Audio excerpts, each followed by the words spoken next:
Pemuda miskin sedang cari kayu di hutan namun malah temukan pria tua yang pingsan. Saat ia bawa ke rumahnya, ibunya membatu karena ternyata pria tersebut adalah... Halo sahabat, apa kabar semuanya? Sebelum masuk ke ceritanya, jangan lupa nyalakan subtitle dan subscribe terlebih dahulu ya.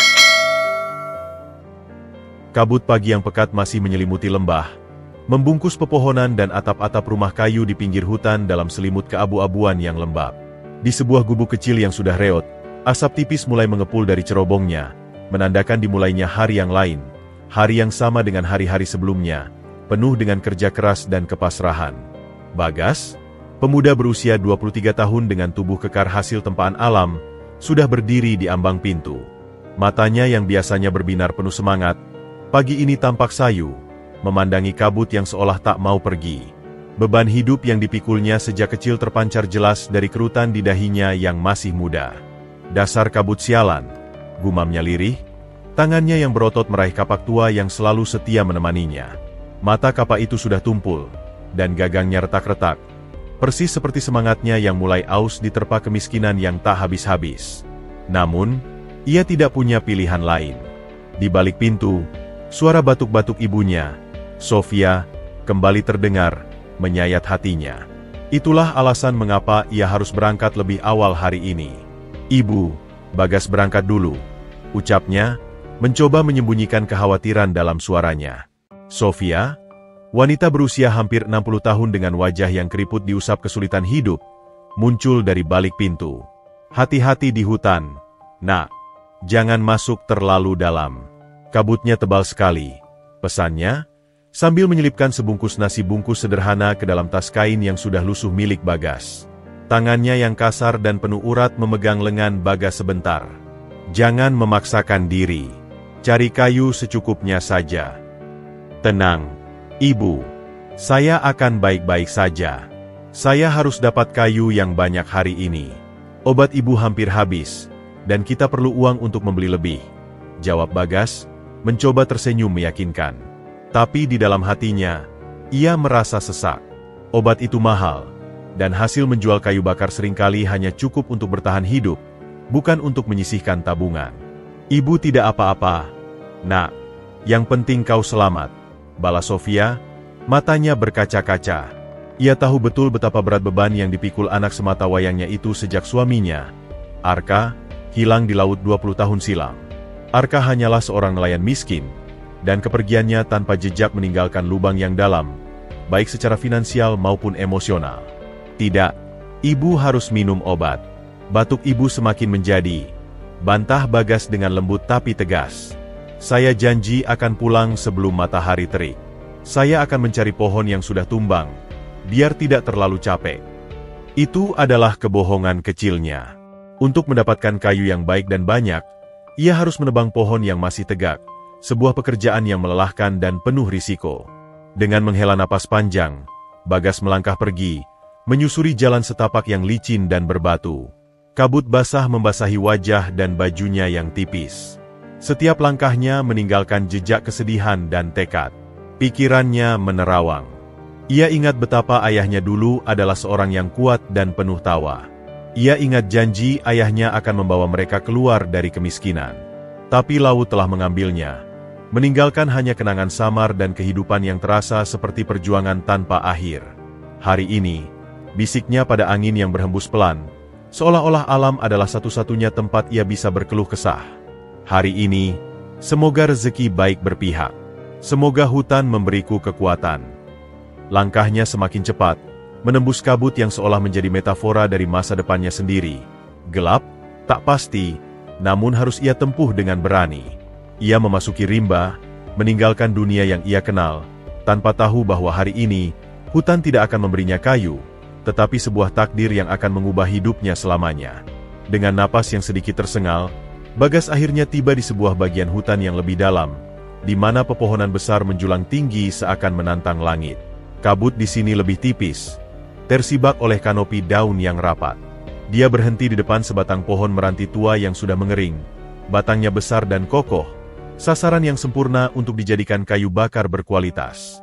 "Ini dia, rezeki hari ini," gumamnya dengan sedikit kepuasan, meletakkan tas kainnya di atas hamparan lumut.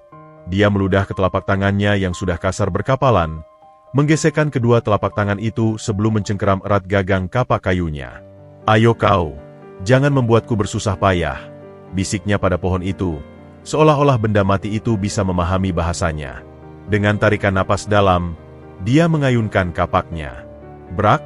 Suara keras memecah kesunyian hutan, dan sepotong kayu terlepas. Keringat sudah mulai membasahi pelipisnya. Brak! Ayunan kedua.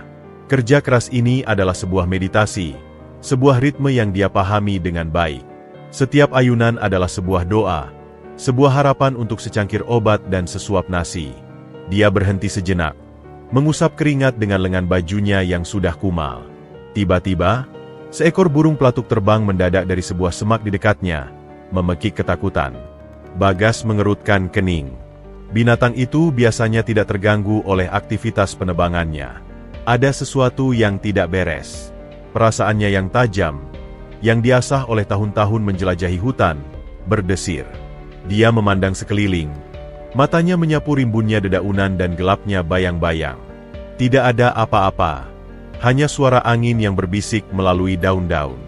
"Mungkin hanya angin," katanya pada diri sendiri, mencoba mengusir perasaan aneh itu. Dia kembali memosisikan diri, mengangkat kapaknya tinggi-tinggi untuk ayunan berikutnya. Saat kapak itu turun dengan gaya penuh, kakinya menginjak sesuatu yang lunak dan tidak wajar, bukan batu atau akar pohon. Keseimbangannya langsung hilang. Kapaknya terlepas dari genggamannya, nyaris mengenai kakinya sendiri, dan dia terjatuh tersungkur ke tanah dengan hardikan nafas yang terengah. "Dasar!" sumpahnya kesal, berdiri dan membalikan badan untuk melihat apa yang telah membuatnya tersandung. Apa yang dia lihat membuat darahnya membeku dalam sekejap. Terdapat sesosok tubuh pria terbaring tak berdaya di antara semak-semak pakis, sebagian tertutup oleh daun-daun kering. Pria itu mengenakan setelan jas berwarna abu-abu yang, bahkan dalam keadaan kusut dan berlumuran lumpur, terlihat sangat mahal. Kemeja putihnya yang tadinya pasti bersih kini kotor dan robek di beberapa bagian, memperlihatkan luka lecet di kulitnya. Wajahnya pucat pasi, tertelungkup, dan napasnya terdengar terengah-engah dan tidak teratur. Tangan yang halus dan terawat, jelas bukan tangan pekerja, terkulai lemas di samping tubuhnya.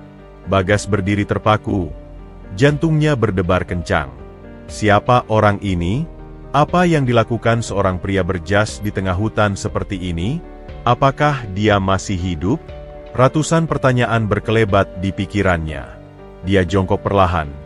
Jarinya yang gemetar meraba leher pria itu, mencari denyut nadi. Ada.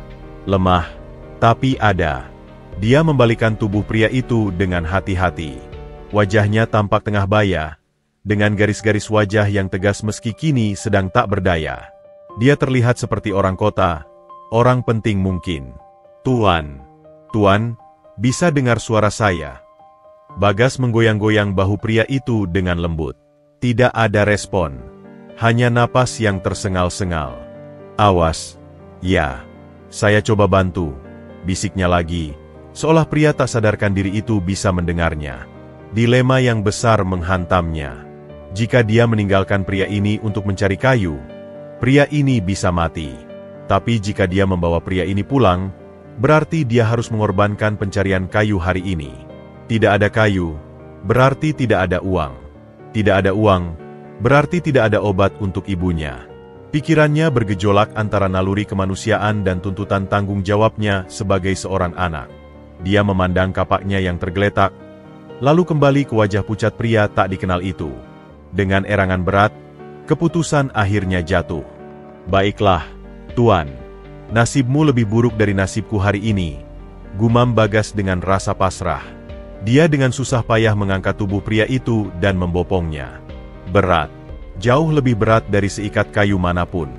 Dia meninggalkan kapaknya di situ, meninggalkan pohon meranti yang dijanjikannya, dan memulai perjalanan pulang yang jauh lebih berat dari perjalanan datang. Satu pertanyaan terus mengusik pikirannya sepanjang jalan. Siapa sebenarnya kau? Dan kenapa nasibmu harus bersilangan dengan nasibku di hari yang paling butuhkan ini? Napas Bagas mulai tersengal-sengal, membentuk awan kecil di udara pagi yang dingin. Setiap langkahnya tertatih, menginjak tanah basah dan akar-akar yang berkelok seperti ular. Beban di pundaknya terasa jauh lebih berat daripada tumpukan kayu manapun. Kepala pria tak dikenal itu terkulai lemas di bahunya. Napasnya yang pendek dan panas menyentuh kulit leher Bagas. "Bertahanlah, Tuan," desis Bagas di sela-sela tarikan napasnya yang dalam. Kita sebentar lagi sampai." Ucapan itu lebih untuk menyemangati dirinya sendiri. Dia berhenti sejenak di sebuah batu besar, menata ulang posisi pria di pundaknya.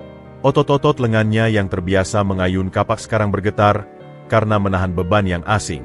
Pikirannya kembali melayang kepada ibunya. Bayangan Sofia yang terbaring lemah di rumah, menunggu obat yang tak kunjung dibawa, membuat dadanya sesak. "Aku harus gila meninggalkan kayu untuk orang asing," gumamnya sendiri, menggigit bibir bawahnya. Tapi ketika dia menoleh, melihat pucatnya wajah pria itu dan luka di dahinya yang mulai membeku, hatinya tersentak. Tapi, dia manusia. Seperti ibu. Seperti aku.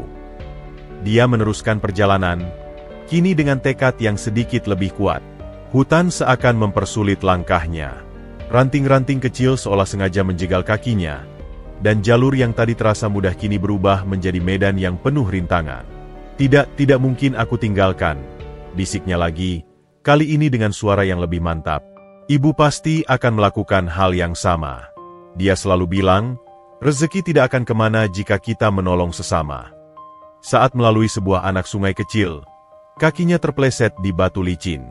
Dengan cepat dia meraih batang pohon di sampingnya, berusaha menyeimbangkan diri dan beban yang dibopongnya.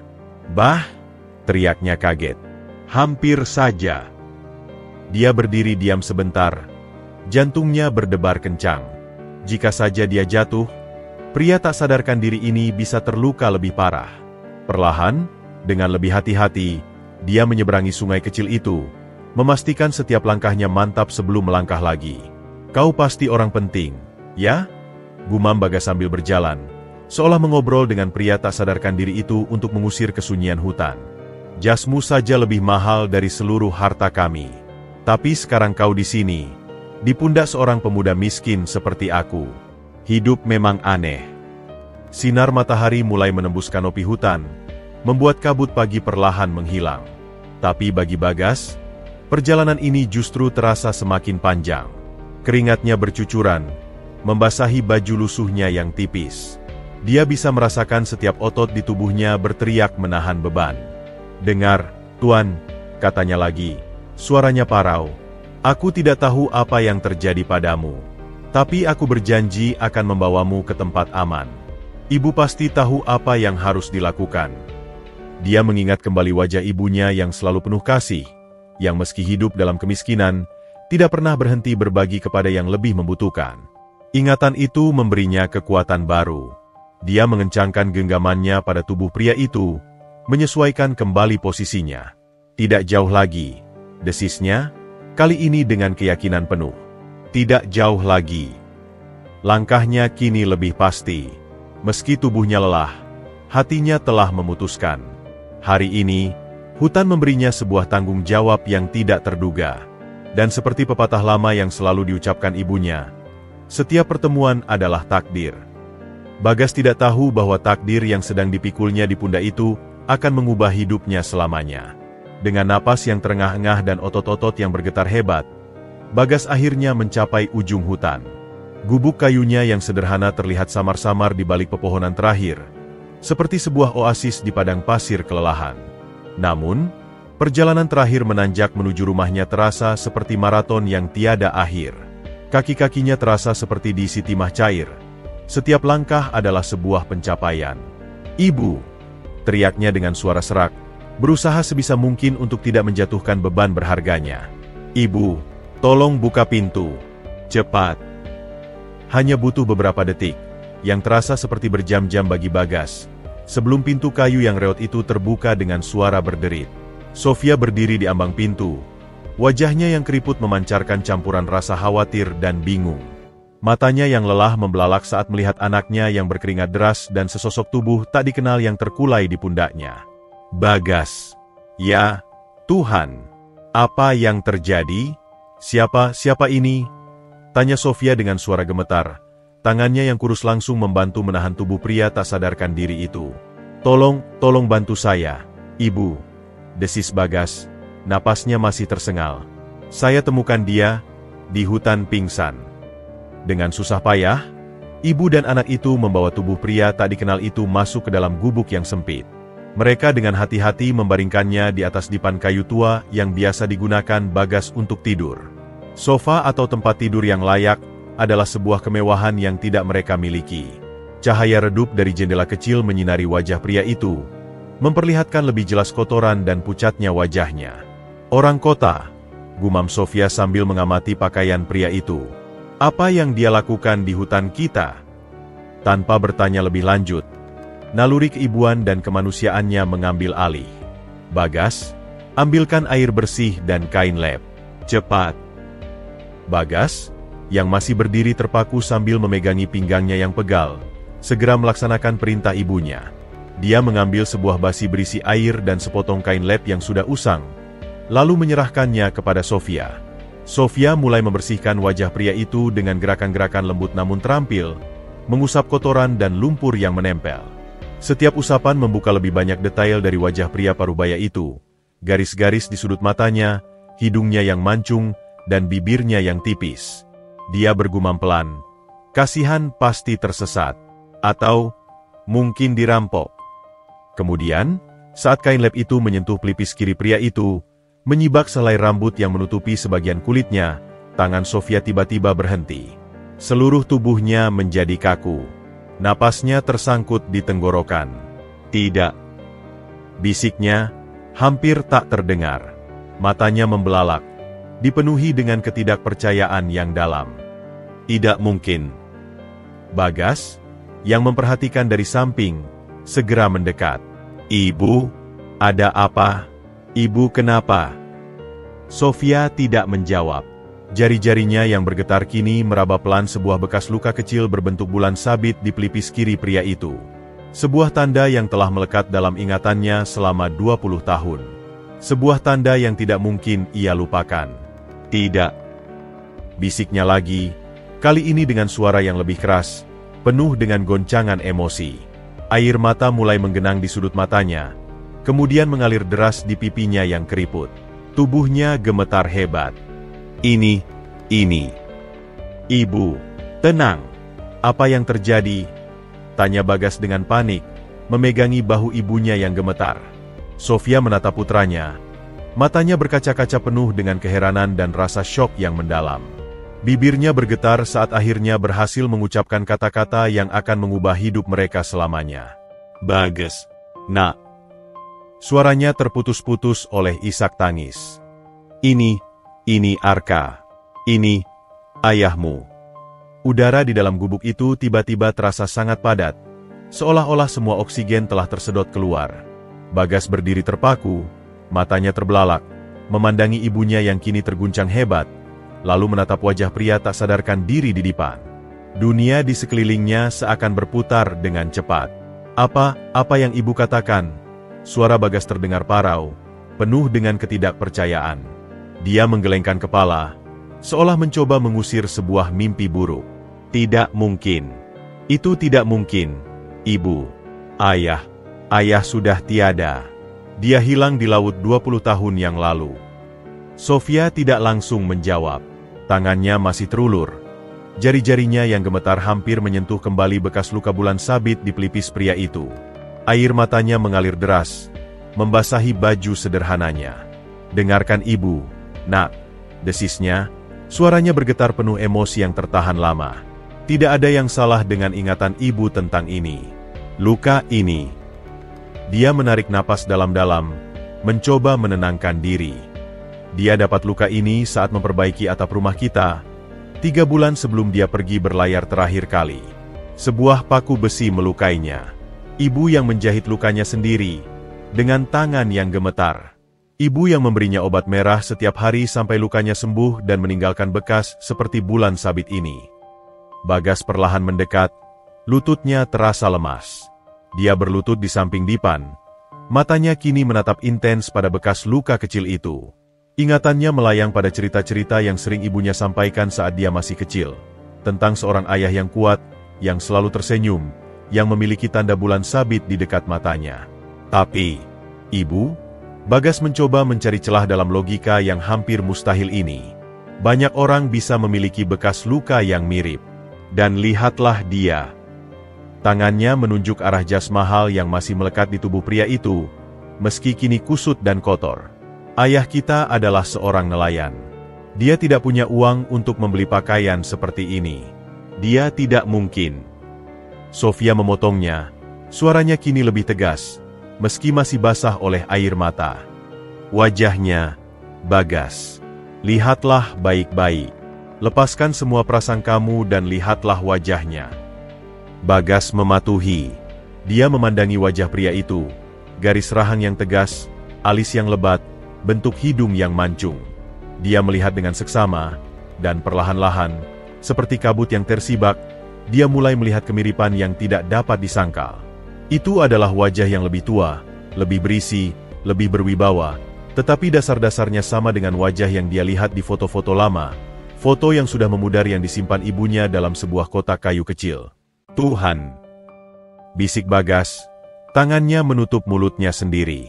Rasanya seperti seluruh fondasi kehidupannya selama ini runtuh dalam sekejap. Itu benar-benar ayah. Sofia mengangguk. Tangisnya kini pecah menjadi isakan yang tidak terbendung. Ya, nak, ini ayahmu, Arka. Dia tidak mati. Dia kembali kepada kita. Dia meraih tangan Bagas dan memegangnya erat. Selama 20 tahun ibu berdoa, berharap suatu hari dia akan berjalan melewati pintu itu. Dan sekarang, dia di sini. Tapi dalam keadaan seperti ini. Tangannya membelai lembut wajah Arka yang pucat. Apa yang terjadi padamu, kekasih? Di mana saja kau selama ini? Bagas masih terduduk di lantai, tidak mampu berkata-kata. Pria yang dia temukan di hutan, yang dia bawa pulang dengan perasaan setengah menyesal karena harus mengorbankan pencarian kayunya, ternyata adalah ayah kandungnya sendiri. Seorang ayah yang dia kira sudah lama menjadi tulang belulang di dasar laut. Seorang ayah yang kini terbaring tak berdaya di depan kayu mereka yang sederhana, mengenakan pakaian yang menunjukkan kehidupan yang sama sekali berbeda dari yang mereka jalani. Dia mengulurkan tangannya, hampir-hampir tidak berani menyentuh. Jari-jarinya yang kasar dan pecah-pecah, hasil dari tahun-tahun bekerja keras, hampir menyentuh lengan jas yang halus. Sebuah jarak yang tak terhingga antara dunia mereka. Seorang pemuda miskin pencari kayu dan seorang pria berjas mahal yang ternyata adalah darah dagingnya sendiri. Ayah? Bisiknya. Suaranya hampir tak terdengar, penuh dengan keraguan dan harapan yang tiba-tiba menyala. Kata itu terasa aneh di lidahnya. Sebuah kata yang hampir tidak pernah dia ucapkan dalam 2 dekade terakhir, kecuali dalam doa-doa diamnya. Di luar, angin berhembus pelan, seolah membawa serta semua pertanyaan yang belum terjawab. Tapi untuk saat ini, di dalam gubuk yang sederhana itu, yang ada hanyalah sebuah keluarga yang telah terpisah 20 tahun, akhirnya bersatu kembali dalam keadaan yang paling tidak terduga. Bekas luka bulan sabit yang kecil itu telah menjadi kunci yang membuka sebuah rahasia besar, mengubah nasib mereka selamanya. Waktu berjalan lambat dalam kesunyian yang mencekam di dalam gubuk itu. Bagas dan Sofia duduk berjaga seperti patung di samping dipan. Mata mereka tak lepas dari wajah Arka yang masih tertutup bayangan kepayahan. Setiap tarikan napas pendek yang keluar dari bibirnya yang kering seakan menjadi penghitung waktu yang menyiksa. Sofia sesekali membasahi kain lap dan mengusapkannya ke dahi suaminya. Gerakannya penuh kelembutan yang telah lama tertahan, sambil terus berbisik doa-doa. Sudah 20 tahun, nak, bisik Sofia tiba-tiba, memecah kesunyian. Matanya yang merah tidak berpindah dari wajah Arka. 20 tahun ibu menunggu, berharap, dan sekarang. Suaranya tercekat. Bagas hanya bisa mengangguk pelan. Perasaannya campur aduk. Kemarahan karena ditinggalkan. Kebingungan akan keadaan ayahnya yang sekarang. Dan sebuah harapan kecil yang tiba-tiba menyala bertempur di dalam hatinya. Ibu, apa kita harus cari dokter? Dia tidak kunjung siuman. Sebelum Sofia sempat menjawab, sebuah erangan lemah tiba-tiba keluar dari bibir Arka. Kelopak matanya bergetar, perlahan membuka. Matanya yang kebingungan menatap langit-langit gubuk yang hitam oleh asap, lalu perlahan-lahan menoleh, melihat sekelilingnya. Tatapannya kosong, Tidak mengenali tempat asing dan sederhana ini. Sofia?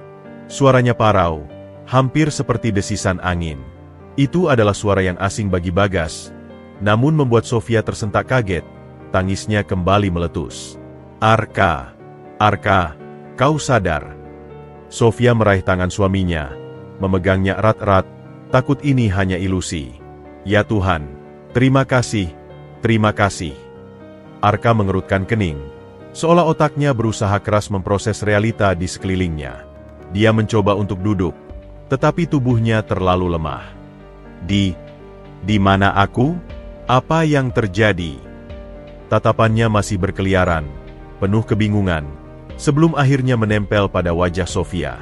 Ada seberkas pengenalan di sana, tapi juga keraguan yang dalam. Sofia, itu benar-benar kau? Tapi kau.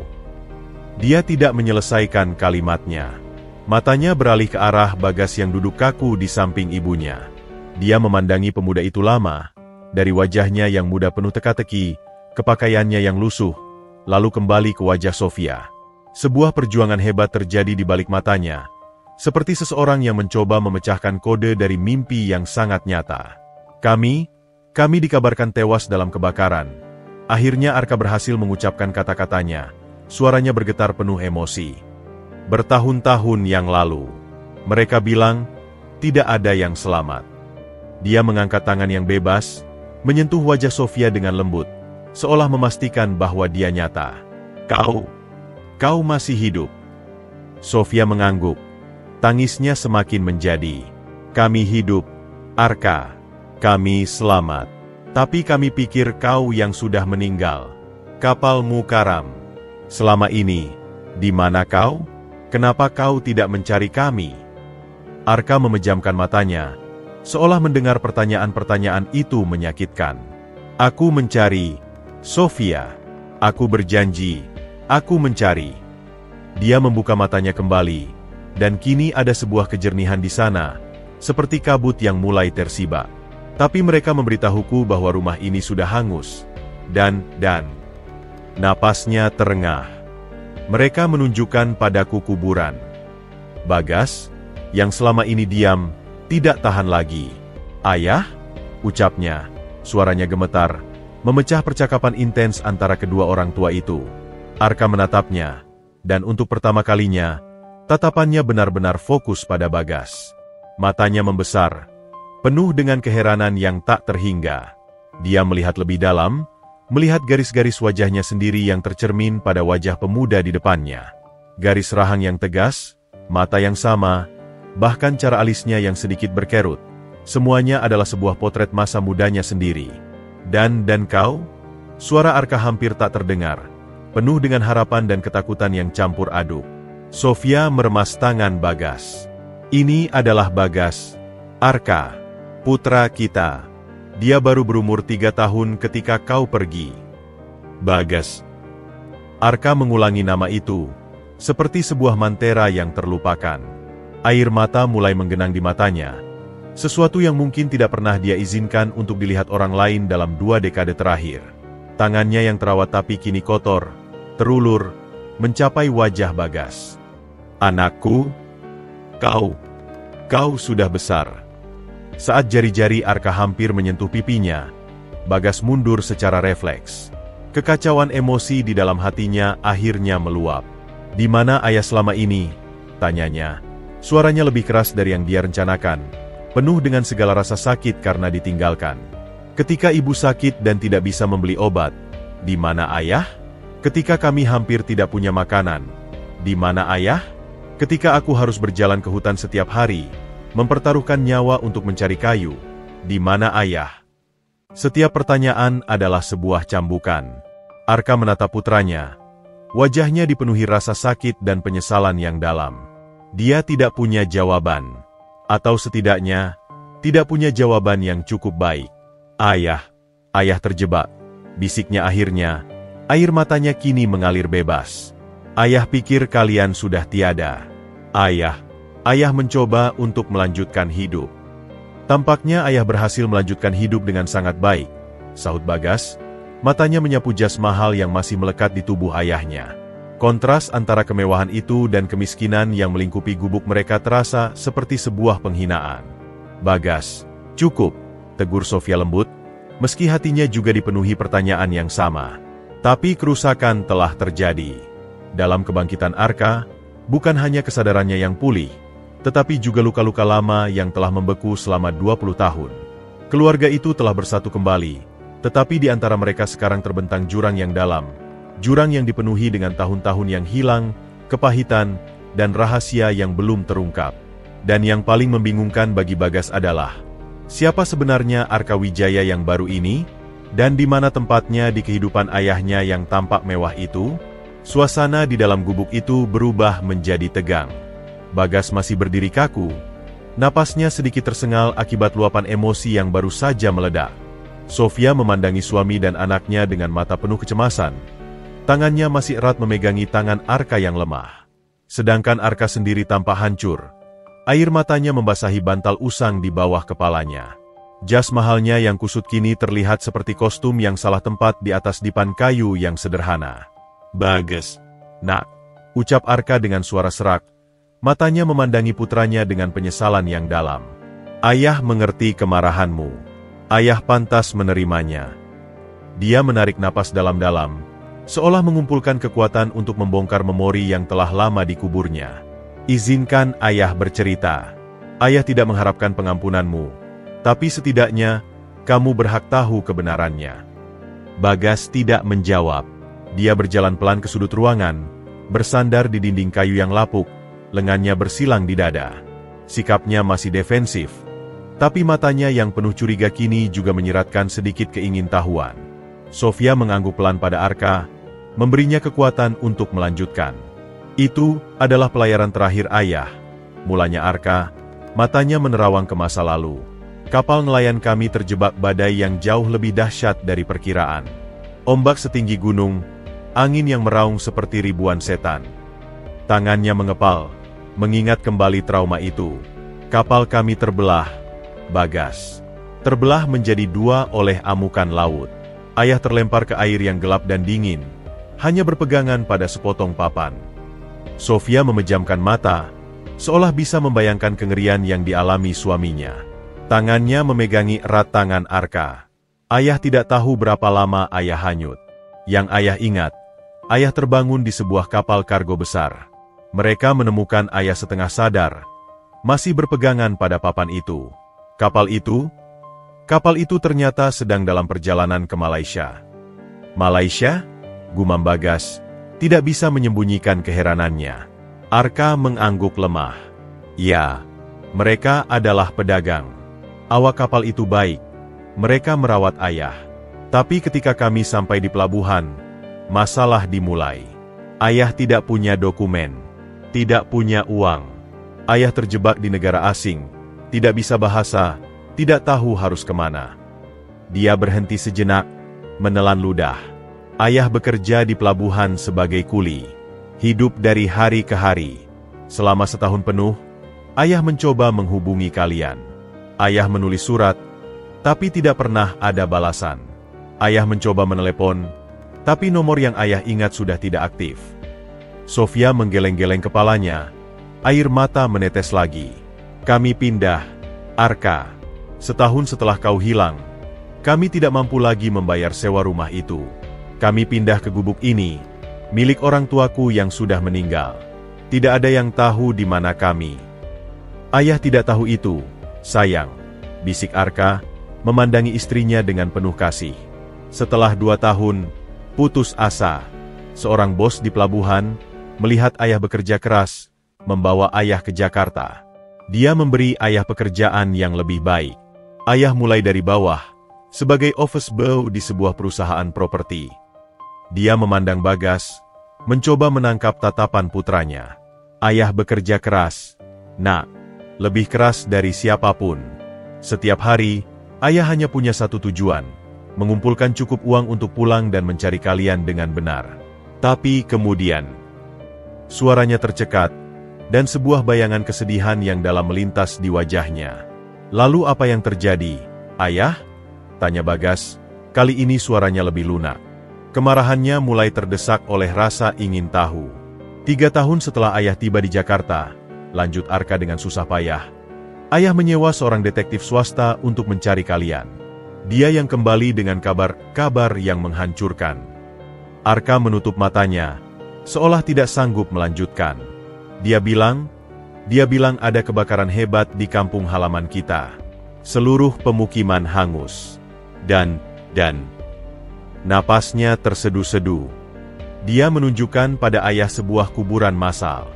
Dia berkata tidak ada yang selamat. Semua orang, termasuk kalian berdua, dikuburkan di sana. Sofia terisak keras, menyembunyikan wajahnya di tangan yang bebas. Oh, Arka. Bagaimana ayah bisa terus hidup setelah itu? Bisik Arka, membuka matanya yang basah. Ayah seperti orang mati berjalan. Satu-satunya yang tersisa bagi ayah adalah pekerjaan. Ayah memusatkan segala rasa sakit dan kesedihan ayah ke dalam pekerjaan. Ayah naik jabatan, dari office boy, ke staff, ke supervisor, sampai akhirnya ayah bisa mendirikan perusahaan sendiri.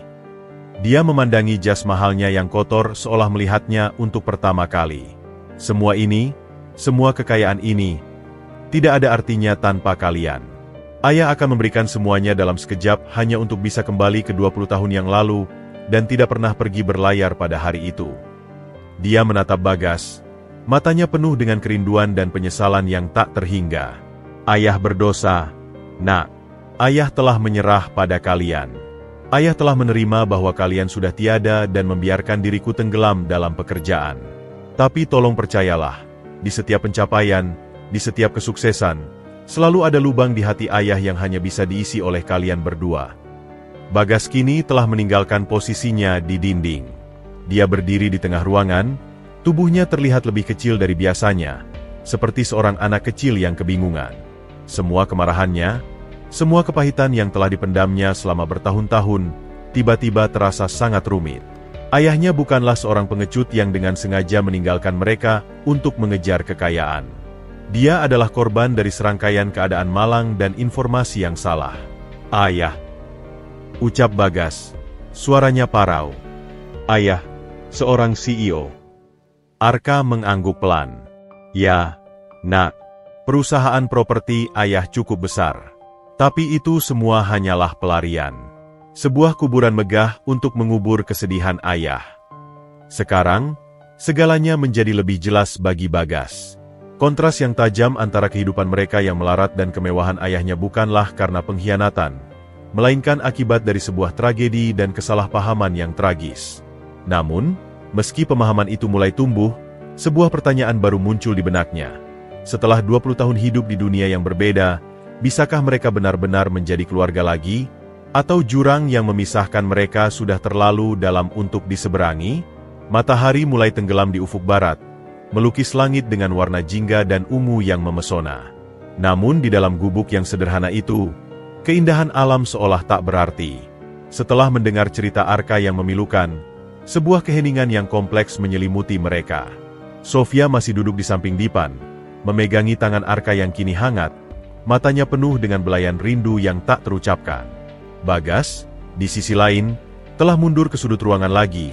Wajahnya merupakan medan pertempuran antara belas kasihan dan kecemburuan yang dalam. Jadi, ucap Bagas akhirnya, memecah kesunyian. Suaranya datar, tanpa emosi.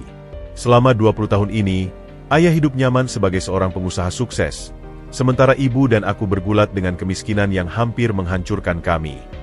Arka mengangkat kepalanya, matanya menyiratkan rasa sakit. Bagas, ayah sudah menjelaskan. Ayah pikir kalian sudah. Ayah pikir kami sudah meninggal.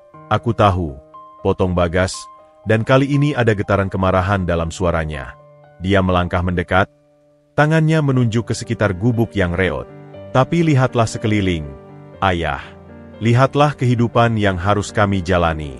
Ibu harus bekerja memerah kambing tetangga, hanya untuk bisa membeli beras. Aku harus meninggalkan sekolah pada usia 14 tahun, karena tidak ada biaya. Setiap hari adalah pertaruhan antara makan atau tidak makan.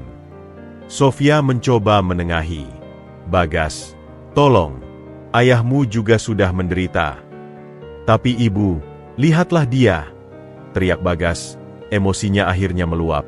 Dia memakai jam tangan yang mungkin harganya setara dengan pendapatan kita selama 10 tahun. Jasnya yang kotor itu bisa membeli rumah yang lebih baik dari gubuk ini. Sedangkan kita hampir tidak mampu membeli obat saat ibu sakit. Arka mencoba untuk duduk. Wajahnya pucat. Bagas, ayah tidak tahu.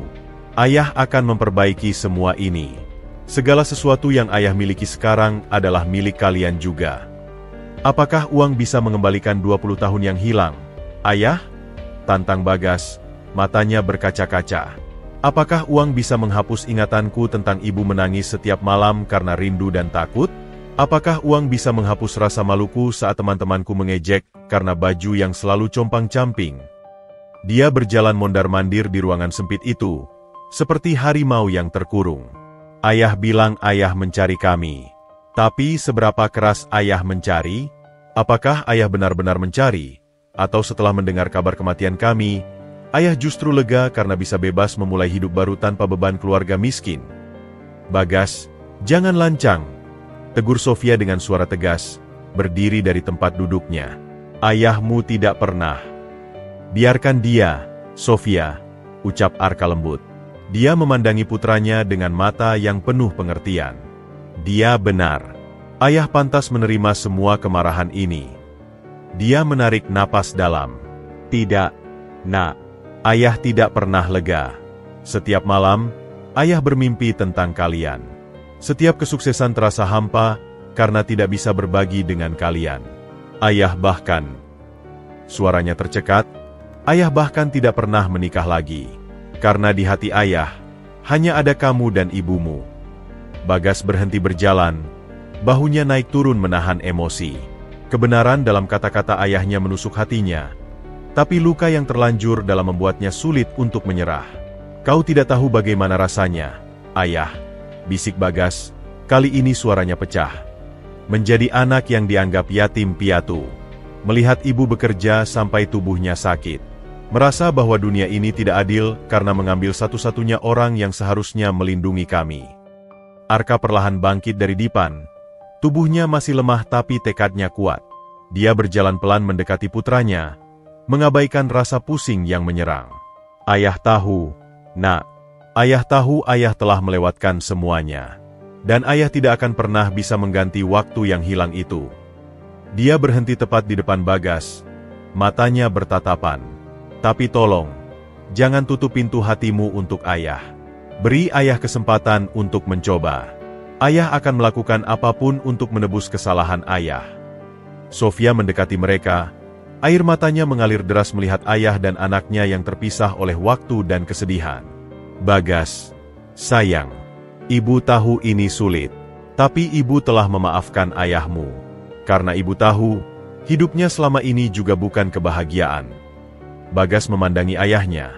Seorang CEO kaya raya yang berdiri di hadapannya dengan kerendahan hati yang tulus, mengakui kesalahannya tanpa membela diri. Dia melihat ibunya, wanita yang telah menderita seumur hidupnya, tapi kini bersedia membuka hatinya lagi. Perlahan, dinding es di hatinya mulai retak. Ayah, ucap Bagas, suaranya bergetar. Aku butuh waktu. Semua ini terlalu tiba-tiba. Arka mengangguk. Sebuah senyum kecil yang sedih muncul di bibirnya. Ayah mengerti, nak. Ayah akan memberimu semua waktu yang kau butuhkan. Yang penting, sekarang ayah telah menemukan kalian. Itu sudah lebih dari yang ayah impikan selama 20 tahun terakhir. Dia membuka lengannya, sebuah undangan yang penuh harap. Bagas berdiri diam sejenak, sebelum akhirnya, dengan gerakan yang kaku dan ragu-ragu, membiarkan dirinya dipeluk oleh ayahnya untuk pertama kalinya sejak ia masih balita. Pelukan itu terasa canggung, penuh dengan sejarah yang pahit, tapi juga mengandung benih harapan untuk rekonsiliasi. Di pelukan ayahnya, Bagas bisa mencium aroma parfum mahal yang melekat pada jas Arka, aroma dunia asing yang akan segera menjadi bagian dari hidupnya. Sebuah dunia yang tidak ia pahami, dan mungkin tidak akan pernah benar-benar menerimanya. Tapi untuk saat ini, dalam pelukan yang telah dinantikan selama 20 tahun, dia memutuskan untuk memberikan kesempatan. Kesempatan untuk mengenal ayahnya sekali lagi, dan mungkin untuk menyembuhkan luka yang telah terbawa sejak kecil.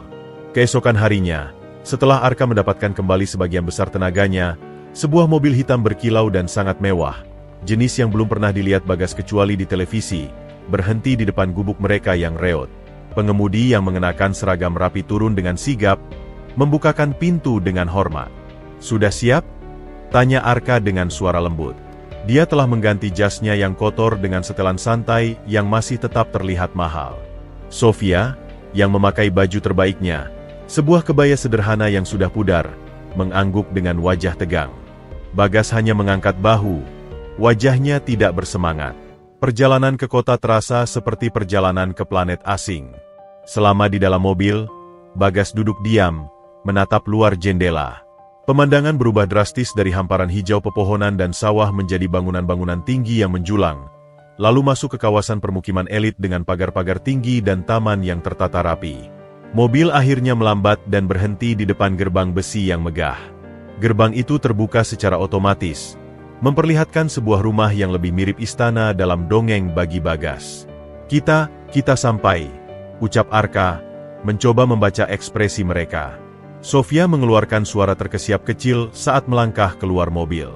Rumah ini sangat besar, Arka." Bagas tidak berkata apa-apa. Matanya menyapu taman yang luas dan sempurna, air mancur yang anggun, dan fasad rumah yang terbuat dari marmer dan kaca. Rasanya seperti mimpi buruk yang mewah.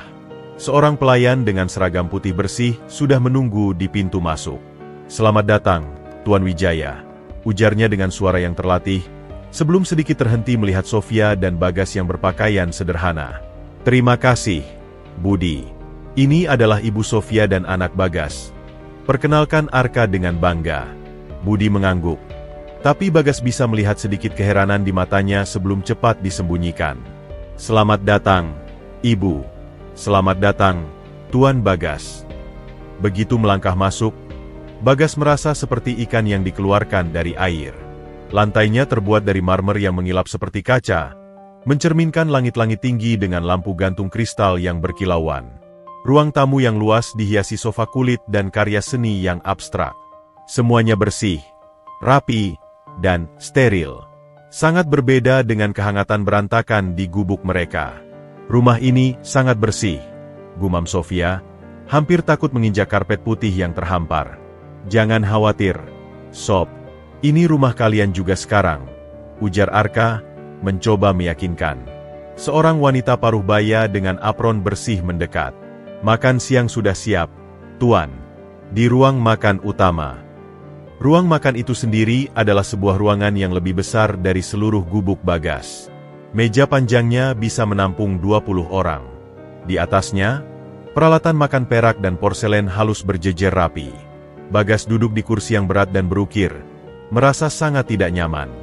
Di depannya, ada 3 jenis garpu dan 2 pisau yang berbeda. Dia melihat ibunya yang juga tampak kebingungan, diam-diam mengamati bagaimana Arka menggunakan peralatan itu. "Mau sop yang mana dulu, Tuan Bagas?" tanya pelayan yang berdiri di sampingnya dengan sopan. Bagas menatap 3 mangkuk sop di depannya. Mangkuk kecil untuk sop, sedang untuk hidangan pembuka, dan besar untuk hidangan utama. Dia tidak tahu harus memilih yang mana. Pipinya memerah.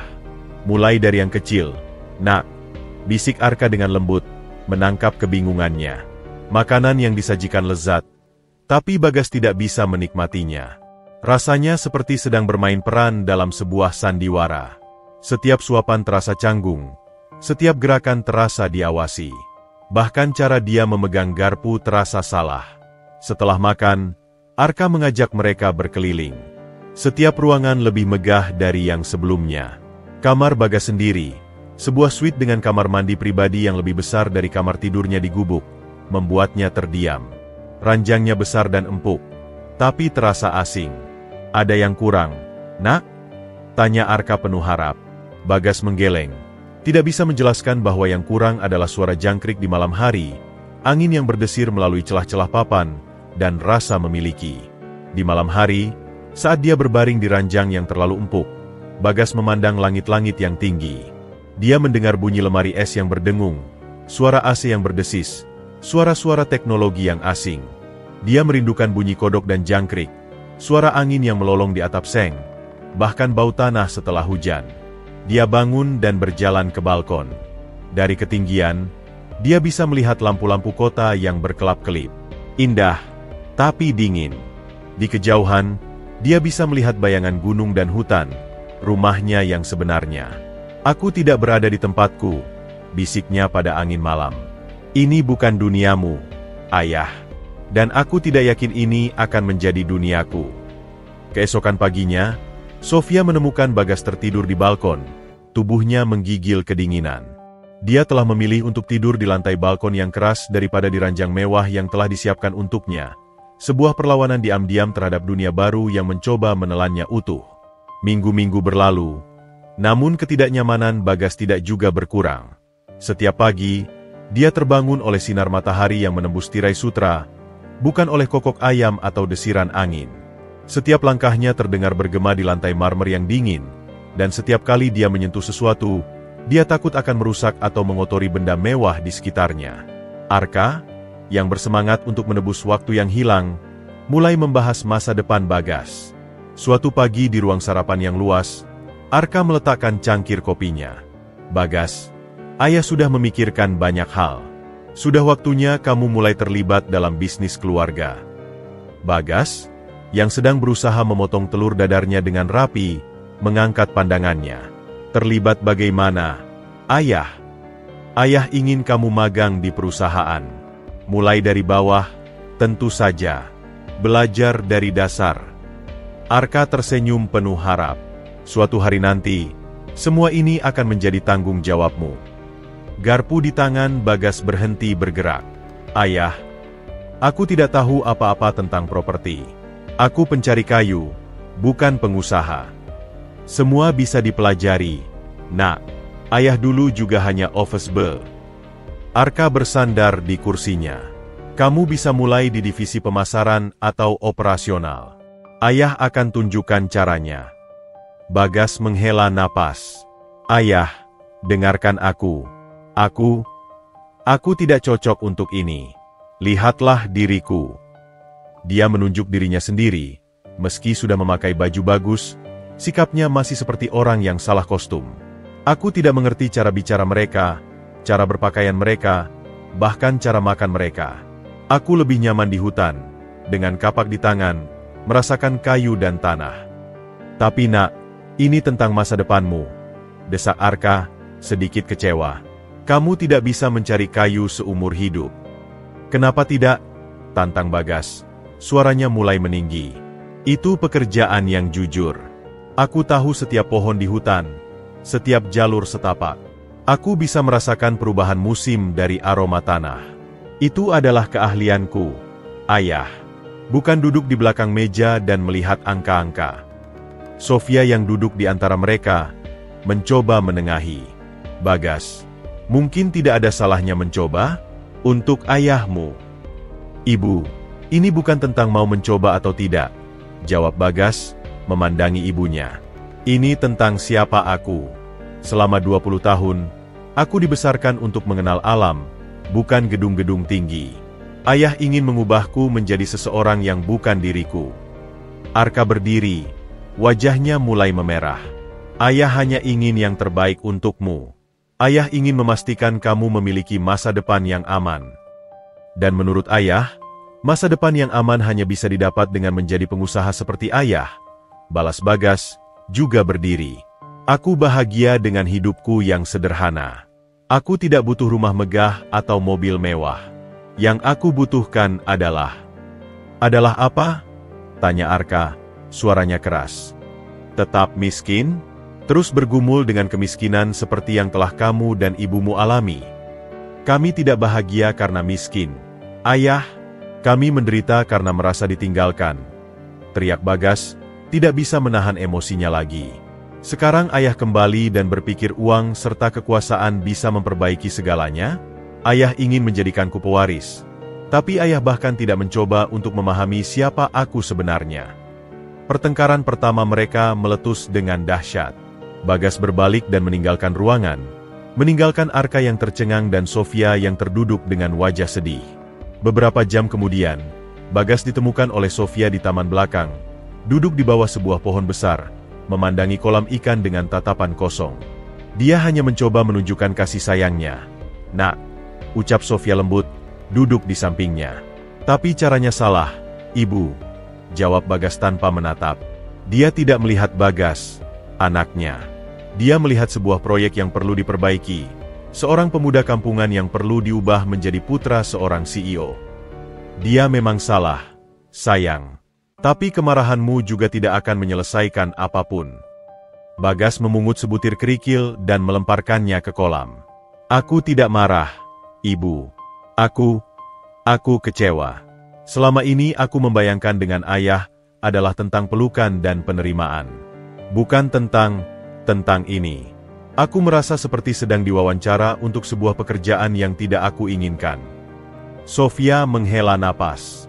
"Beri dia waktu, Nak. Beri dirimu waktu. Kalian berdua perlu saling mengenal lagi."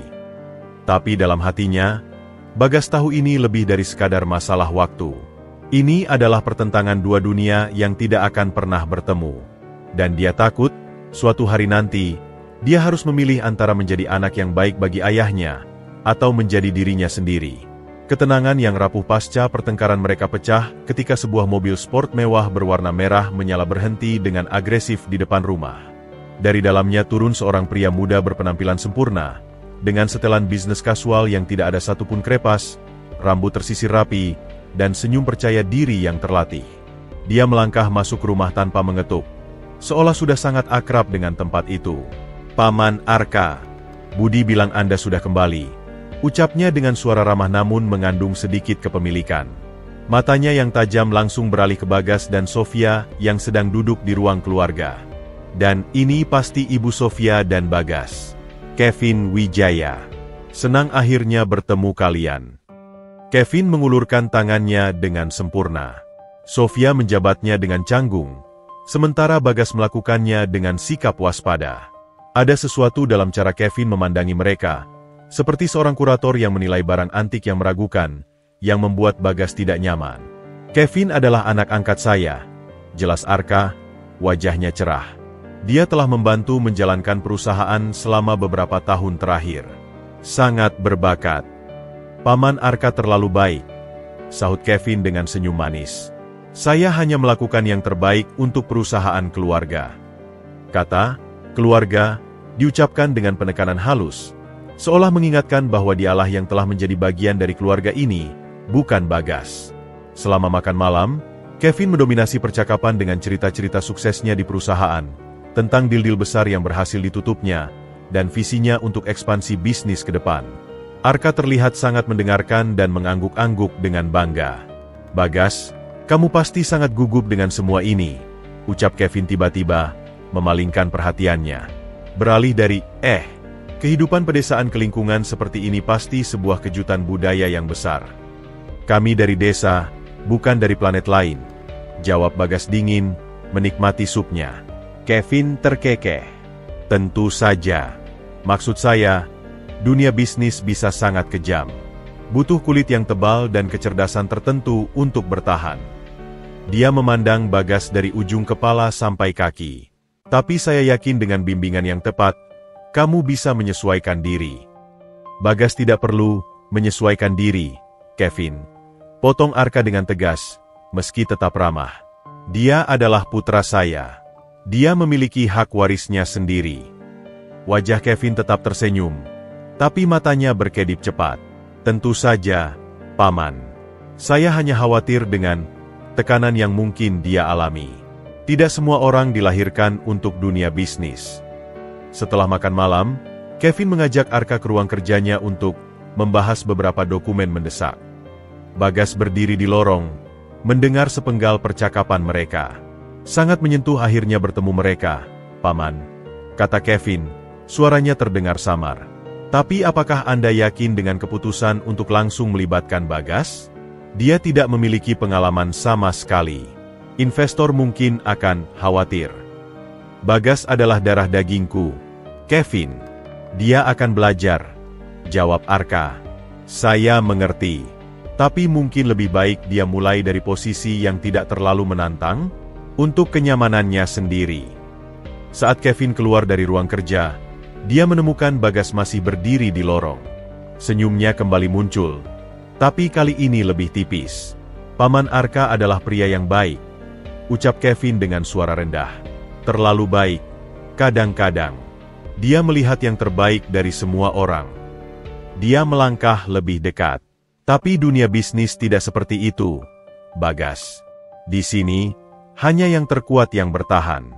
Dan saya telah bekerja sangat keras untuk membangun posisi saya. Bagas tidak menanggapi, hanya menatapnya dalam-dalam. Pertanyaan besarnya, lanjut Kevin dengan nada merendahkan. Apakah kamu siap untuk semua ini? Atau apakah kamu akan kembali ke hutan saat keadaan menjadi sulit?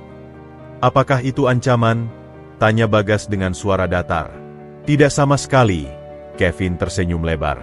Hanya kekhawatiran dari seorang saudara. Selamat datang di keluarga, Bagas.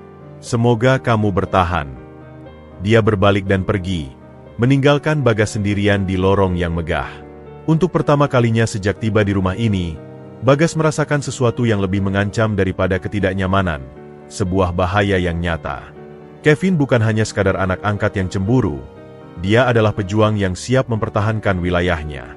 Dan Bagas, dengan pakaiannya yang salah dan sikapnya yang kaku, telah memasuki arena pertarungan yang tidak dia pahami, melawan lawan yang telah berlatih seumur hidup. Beberapa hari setelah pertemuan pertama yang tegang, Kevin mulai melancarkan strateginya dengan presisi seorang Grandmaster catur.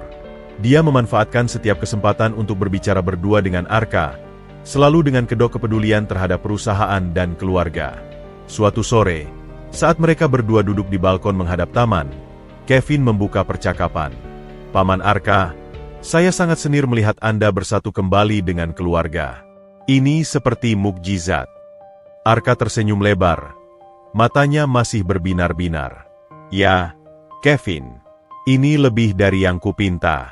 Setelah 20 tahun, akhirnya. Tapi, Kevin membuat ekspresi khawatir yang sempurna.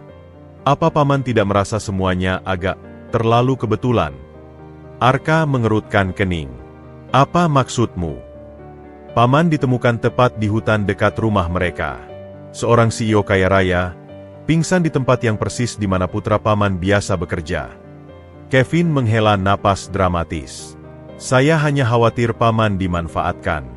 Dunia ini penuh dengan orang yang mencari keuntungan mudah. Arka menggeleng. Tapi ada keraguan kecil yang mulai tertanam. Tidak, Kevin. Bagas adalah putraku. Aku melihat wajahku sendiri di dirinya. DNA tidak berbohong. Itu benar, sahut Kevin cepat. Tapi motivasi manusia, itu cerita lain. Dia bersandar mendekat. Pertanyaan saya adalah, bagaimana mungkin seorang pemuda desa yang miskin begitu mudah menerima seorang ayah yang telah meninggal selama 20 tahun? Bukankah seharusnya ada lebih banyak kemarahan, lebih banyak pertanyaan, bukan penerimaan yang begitu mudah? Arka terdiam. Memang, setelah ledakan emosi awal, Bagas terlihat lebih sering menarik diri daripada mencoba membangun hubungan. Dan Ibu Sofia, lanjut Kevin, melihat celah untuk melanjutkan. Dia langsung mengenali paman dari sebuah bekas luka kecil setelah 20 tahun, di wajah yang sudah menua. Dia menggeleng-gelang kepala. Saya tidak ingin meragukan mereka, paman. Tapi sebagai orang yang bertanggung jawab atas keamanan perusahaan dan paman, saya harus menyuarakan kekhawatiran ini. Keesokan harinya, Kevin tidak sengaja mengatur pertemuan antara Arka dan seorang konsultan keamanan perusahaan. Dalam kasus penipuan warisan, pola yang umum adalah munculnya kerabat lama yang tiba-tiba mengklaim hubungan keluarga setelah salah satu pihak menjadi kaya. Jelas konsultan itu seolah-olah berbicara umum, tapi tepat di depan Arka. Mereka biasanya memiliki cerita yang sempurna, detail yang terdengar masuk akal, dan memanfaatkan kerinduan korban. Arka tidak berkata apa-apa, tapi wajahnya menjadi pucat. Strategi Kevin menjadi lebih halus namun lebih jahat. Dia mulai mengatur jadwal pertemuan bisnis yang bertepatan dengan waktu keluarga, secara konsisten membuat Bagas dan Sofia menunggu atau membatalkan rencana mereka. Saat Bagas akhirnya setuju untuk mengunjungi perusahaan, Kevin dengan baik hati menawarkan untuk memandunya. Lihat, Bagas, ini adalah laporan keuangan triwulan terakhir, ujar Kevin di ruang rapat yang megah, menunjukkan grafik dan angka yang rumit. Dia sengaja menggunakan istilah-istilah teknis yang membuat Bagas bingung. Kami mengalami peningkatan 15% dalam ROI dengan memanfaatkan strategi leverage yang agresif, meski harus mengorbankan beberapa aset yang underperforming. Bagas hanya bisa mengangguk, merasa semakin kecil dan tidak mampu. Maaf, bisik Kevin saat mereka berjalan menyusuri koridor. Saya lupa latar belakangmu tidak dalam bisnis. Ini mungkin terlalu membingungkan. Di rumah, Kevin mulai meninggalkan dokumen perusahaan yang terlupakan di tempat-tempat yang mudah dilihat Arka. Laporan tentang penurunan produktivitas, keluhan klien kecil, semuanya terjadi sejak kedatangan Bagas dan Sofia. Sepertinya suasana di kantor agak tebal sejak keluarga baru tiba, komentar Kevin suatu malam saat makan malam. Staf senior khawatir tentang stabilitas kepemimpinan. Arka semakin sering terdiam, memandangi Bagas dan Sofia dengan tatapan yang lebih analitis daripada penuh kasih. Keraguan yang ditanamkan Kevin mulai berbuah. Puncaknya terjadi ketika Kevin menemukan sebuah foto lama di arsip perusahaan. Foto Arka muda dengan bekas luka yang samar di pelipisnya.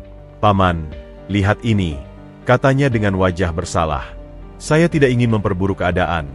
Tapi, bekas luka di foto ini tidak terlalu jelas. Sedangkan bekas luka yang Ibu Sofia klaim sebagai bukti, sangat mencolok. Itu adalah kebohongan yang keji.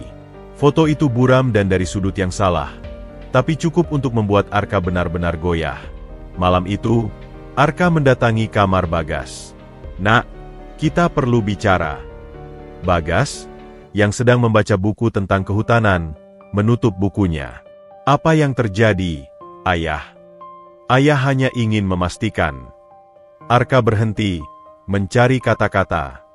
"Kamu dan ibumu benar-benar bahagia dengan kedatangan ayah, kan? Ini bukan tentang hal lain." Bagas memandangi ayahnya dengan mata menyempit. "Apa maksud ayah? Tentang uang? Harta warisan?" "Bukan begitu, Nak. Ayah hanya..." "Kevin," potong Bagas, suaranya datar. "Dia yang mengisi kepalamu dengan racun, bukan?" Arka tidak menyangkal. Itu adalah pengakuan yang lebih menyakitkan daripada penyangkalan. Bagas berdiri, wajahnya dingin. "Selama 20 tahun kami bertahan tanpa uang ayah. Kami akan baik-baik saja tanpa uang ayah sekarang. Tapi rupanya, 20 tahun tidak cukup untuk membangun kepercayaan." Dia melemparkan pandangan terakhir pada ayahnya sebelum menutup pintu. "Pergilah, Ayah. Kembali pada Kevin. Dia jelas lebih mirip putramu daripada aku." Pintu yang tertutup itu bukan hanya pemisah fisik, tapi simbol dari retakan yang semakin dalam. Racun Kevin telah bekerja dengan sempurna, meracuni tidak hanya hubungan Arka dengan keluarganya, tetapi juga keyakinan Arka akan dirinya sendiri sebagai seorang ayah. Pintu kamar yang ditutup Bagas seolah menggema di seluruh rumah yang megah itu, meninggalkan Arka sendirian di lorong yang dingin. Dia berdiri terpaku selama beberapa saat, menatap pintu kayu solid yang kini memisahkannya dari putra kandungnya. Kata-kata terakhir Bagas masih terngiang di telinganya. "Dia jelas lebih mirip putramu daripada aku." Kalimat itu menusuk lebih dalam dari pisau manapun. "Ayah?" Suara Kevin tiba-tiba terdengar dari ujung lorong. "Ada apa?" Saya mendengar suara bentakan. Arka menatap Kevin, dan untuk pertama kalinya, dia melihat sesuatu yang berbeda dalam senyum pria muda itu. Sebuah kepuasan yang tersembunyi di balik topeng kepedulian.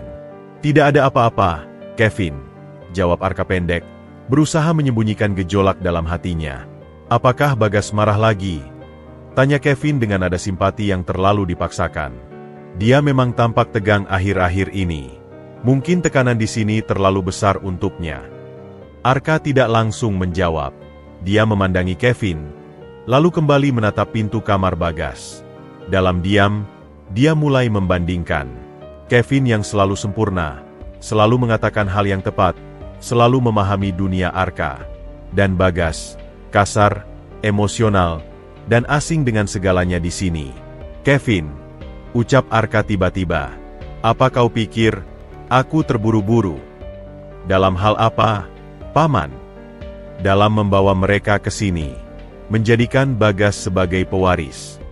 Kevin memasang ekspresi berpikir yang mendalam. Sebagai anak angkat yang telah bersama Paman selama 10 tahun, saya pikir, Paman bertindak berdasarkan cinta. Tapi sebagai profesional yang memahami dinamika perusahaan, dia menghela napas.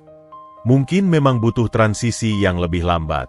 Bagas butuh waktu untuk menyesuaikan diri, dan perusahaan butuh waktu untuk menerimanya.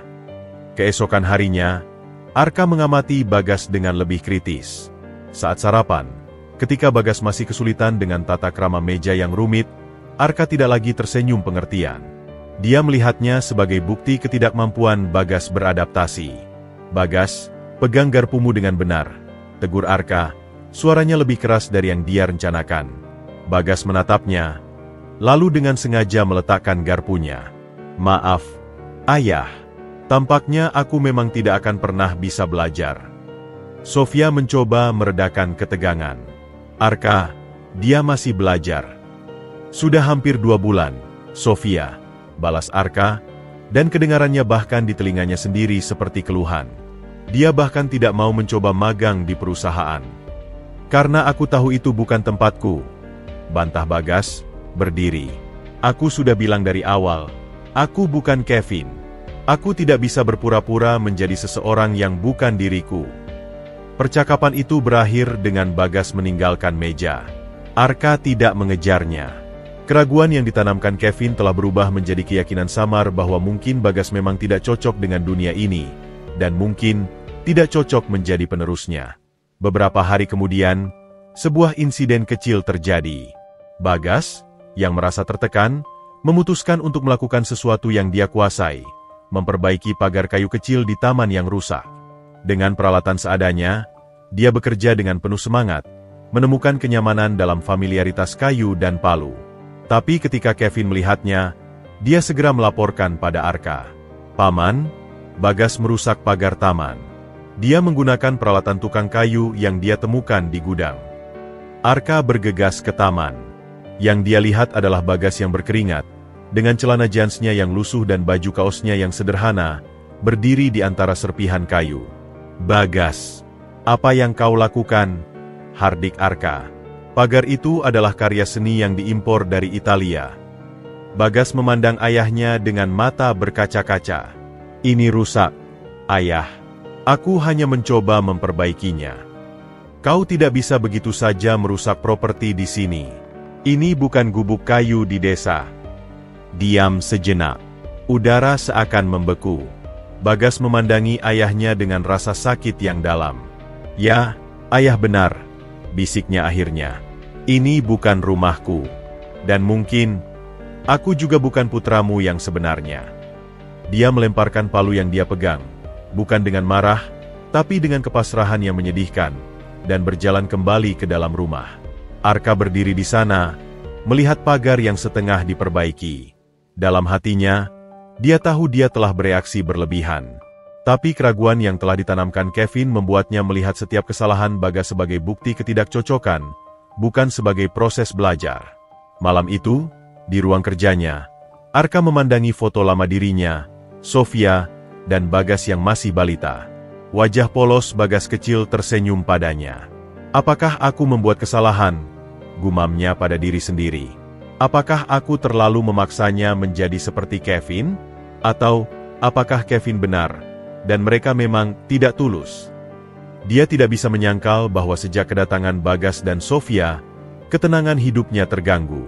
Tapi apakah itu gangguan yang baik, kehangatan keluarga yang nyata, atau gangguan yang berbahaya? Dia mengangkat telepon dan memencet nomor Kevin. "Kevin, besok aku ingin kau mengatur pertemuan dengan detektif swasta." Diam-diam. "Untuk?" tanya Kevin di seberang garis. "Untuk memverifikasi beberapa hal tentang Sofia dan Bagas." Begitu dia menutup telepon, Arka merasa seperti mengkhianati hati nuraninya sendiri. Tapi bisikan racun Kevin telah bekerja terlalu dalam. Keraguan telah berubah menjadi paranoia, dan paranoia mulai menghancurkan satu-satunya hal yang benar-benar dia inginkan, keluarganya yang hilang. Ketegangan di rumah megah itu kini terasa seperti kabut tebal yang menyelimuti setiap sudut. Bagas menghabiskan hari-harinya dengan mengasingkan diri di kamar atau berjalan-jalan sendirian di taman yang luas. Sementara Arka semakin tenggelam dalam pekerjaan dan percakapan rahasia dengan Kevin. Sofia, yang terjepit di antara suami dan anaknya, tampak semakin lesu dan murung. Puncaknya terjadi pada sebuah malam ketika Arka mengadakan makan malam keluarga kecil. Hanya dia, Sofia, Bagas, dan Kevin. Makanan mewah yang disajikan terasa hambar di mulut Bagas, yang sudah muak dengan segala kemunafikan di rumah ini. "Bagas," ucap Arka tiba-tiba, memecah kesunyian yang canggung. "Ayah telah memikirkan ulang tentang magang di perusahaan." Bagas mengangkat pandangannya, sedikit berharap. Mungkin ayahnya akhirnya mengerti. "Kevin telah dengan baik hati menawarkan untuk menjadi mentormu. Kamu bisa mulai sebagai asistennya, belajar dari yang terbaik." Mata Bagas langsung berpindah ke Kevin, yang tersenyum manis dengan kepuasan yang nyaris tak tersembunyi. "Jadi ayah ingin aku menjadi bawahan Kevin?" tanya Bagas, suaranya datar. "Bukan bawahan, Bagas. Dia akan mengajarmu," jawab Arka, terdengar sedikit frustrasi.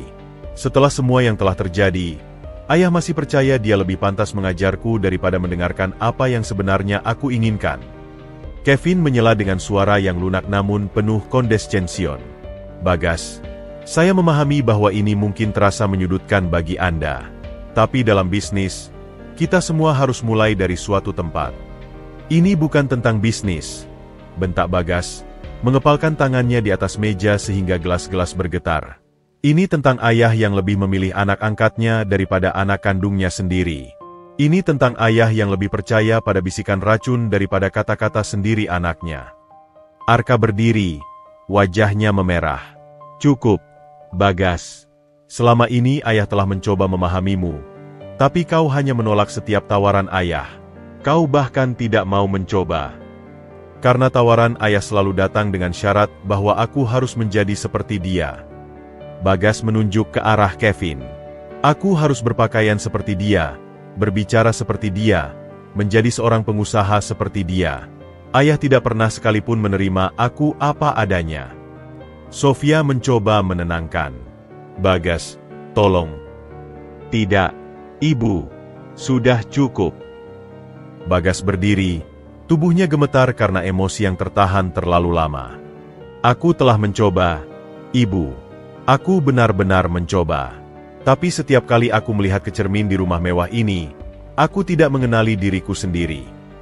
Dia menatap langsung ke mata Arka. "Ayah ingin tahu kenapa aku tidak mau magang di perusahaan ayah? Karena aku tidak mau menjadi seperti ayah. Aku tidak mau menghabiskan hidupku di balik meja, meragukan orang yang seharusnya kita cintai, dan mengukur segalanya dengan uang." "Bagas, itu tidak adil," protes Arka, tapi Bagas sudah tidak bisa dihentikan. "Tidak adil? Ayah yang tidak adil. Ayah yang memilih untuk mempercayai seorang penjilat yang jelas-jelas ingin menyingkirkan kita daripada keluarga darah daging ayah sendiri." Kevin berdiri dengan wajah terluka yang palsu. "Bagas, aku mengerti kamu marah, tapi..." "Diam kau!" sergah Bagas, membuat Kevin terkesiap. "Aku sudah muak dengan permainanmu. Kau telah membutakan mata ayahku dengan kebohongan dan kecurigaan." Dia kembali menghadap Arka, dan kali ini suaranya pecah, penuh dengan kekecewaan yang dalam. "Aku tidak butuh uangmu, Ayah. Aku tidak butuh rumah megah ini, mobil mewah, atau perusahaanmu. Setelah 20 tahun tanpa semua itu, aku baik-baik saja." Air mata mulai mengalir di pipinya, tapi dia tidak peduli. "Yang aku butuhkan adalah seorang ayah yang percaya padaku, yang melihatku sebagai putranya, bukan sebagai proyek yang perlu diperbaiki atau penipu yang perlu diwaspadai." Dia mengambil napas dalam-dalam, memandangi ayahnya untuk terakhir kalinya. "Tapi rupanya, bahkan itu terlalu banyak untuk kuminta." Dengan langkah tegas, Bagas berbalik dan berjalan menuju pintu. Di ambang pintu, dia berhenti sebentar, tanpa menengok. "Selamat tinggal, Ayah. Kembalilah pada Kevin, keluarga yang kau pilih. Karena jelas, aku tidak pernah dan tidak akan menjadi bagian dari itu." Pintu depan terbuka dan tertutup dengan suara yang final. Sofia menangis terseduh-seduh. Sementara Arka terduduk lemas di kursinya, wajahnya pucat pasi. Kevin berdiri di sampingnya, dengan wajah yang mencoba menunjukkan keprihatinan, tapi mata yang berbinar-binar dengan kemenangan. Tapi kemenangan Kevin berumur pendek. Saat itulah, untuk pertama kalinya, Arka melihat senyum kepuasan yang tidak sempat disembunyikan Kevin, dan dalam sekejap, semua keraguan, semua bisikan racun, menjadi jelas baginya. Tapi sudah terlambat. Bagas sudah pergi, dan kali ini, Arka tahu dalam hatinya bahwa putranya mungkin tidak akan pernah kembali. Kembali ke gubuk tua di pinggir hutan terasa seperti kembali bernapas setelah sekian lama tercekik. Bagas membuka jendela-jendela yang reot, membiarkan udara segar dan suara alam yang familiar membanjiri ruangan. Bau tanah lembab dan dedaunan membangkitkan kenangan-kenangan yang lebih sederhana dan bahagia. Sofia, yang memilih untuk tinggal sebentar di kota demi mencoba memperbaiki hubungan antara ayah dan anak, adalah satu-satunya yang merindukan kehangatan rumah mewah itu. Setidaknya di sini, aku tahu siapa diriku, gumam Bagas suatu pagi, menatap hutan dari jendela. Kapak tuanya terasa mantap di genggamannya. Sebuah ekstensi dari dirinya yang sebenarnya yang tidak pernah dirasakannya selama di kota. Beberapa minggu berlalu dalam kedamaian yang sepi. Bagas kembali ke rutinitas lamanya, mencari kayu di hutan, menjualnya ke pasar, dan merawat gubuk kecil mereka. Tapi sesuatu telah berubah dalam dirinya. Kedamaian hutan kini terasa berbeda. Ada kegelisahan yang mengendap, kenangan akan ayahnya dan pengkhianatan Kevin masih membekas dalam. Suatu siang yang terik, saat Bagas sedang memilah-milah kayu di belakang gubuk, angin tiba-tiba berubah arah. Dia mengangkat kepalanya, hidungnya yang peka mencium sesuatu yang asing, aroma hangus yang samar. Kebakaran? Bisiknya waspada. Dia berlari ke depan rumah, matanya menyisir cakrawala. Dari kejauhan, di jantung hutan tempat dia biasa mencari kayu, gumpalan asap hitam mulai membumbung tinggi, menodai langit biru yang cerah. Jantungnya berdebar kencang. Itu bukan hanya sumber penghidupannya yang terbakar. Itu adalah rumahnya yang sebenarnya, tempat di mana dia menemukan kedamaian dan dirinya sendiri.